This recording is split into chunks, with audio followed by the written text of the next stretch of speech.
It wasn't just a masjid. Well, it wasn't, as we may call a masjid, as a place for worship and prayer, but it was more than that. And we will come to this point, inshallah, ahead in time. Also, the Prophet had 2 rooms built for him and his wives.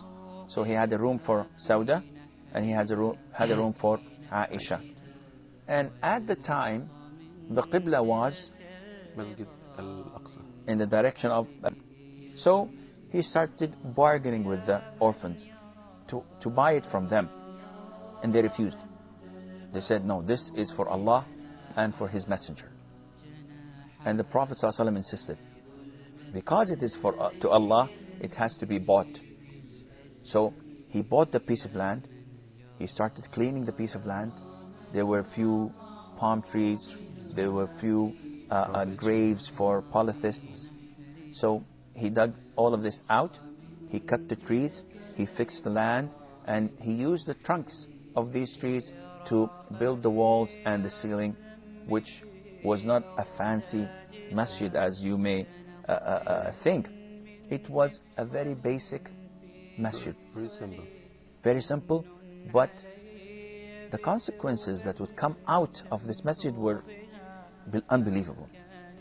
He instructed his companions to start building the walls with stones, with clay, and they built this masjid that would protect them from the heat of the sun, from the wind, and from the rain, though rain still fell in. And you can recall hadiths from the Prophet ﷺ prostrating in mud. So it wasn't just a masjid. Well, it wasn't, as we may call a masjid, as a place for worship and prayer, but it was more than that. And we will come to this point, inshallah, ahead in time.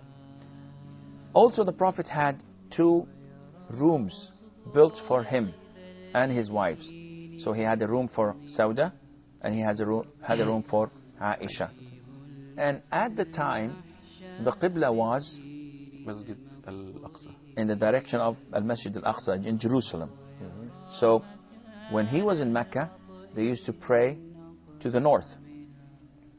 And that was not a very difficult thing to do, because they had Al-Kaaba in between. So they could always pray in the direction of Kaaba and in the direction also of Jerusalem. And we also have to know that the Prophet ﷺ, when he went to Medina, though he spent only 7 days, he built 3 masjids. The Masjid of Quba, the Masjid of Al-Wadi, and the Masjid of Medina, Masjid Al-Nabawi, which indicates to us that the role of masjid is not only a place of worship. It is far more than that. And we will get into this, inshallah, on a later stage. Now, it was time, as we have a masjid, to call the people to come and pray. And at the time of the Prophet ﷺ, they did not have means of fast communication. So what was the logical thing to call? How was it easy for us to call people to pray? The companions had their different opinions. Some said, why not have a bell like the Christians do? So whenever it's time for prayer, we ring the bell. Others say, why not have a horn like the Jews?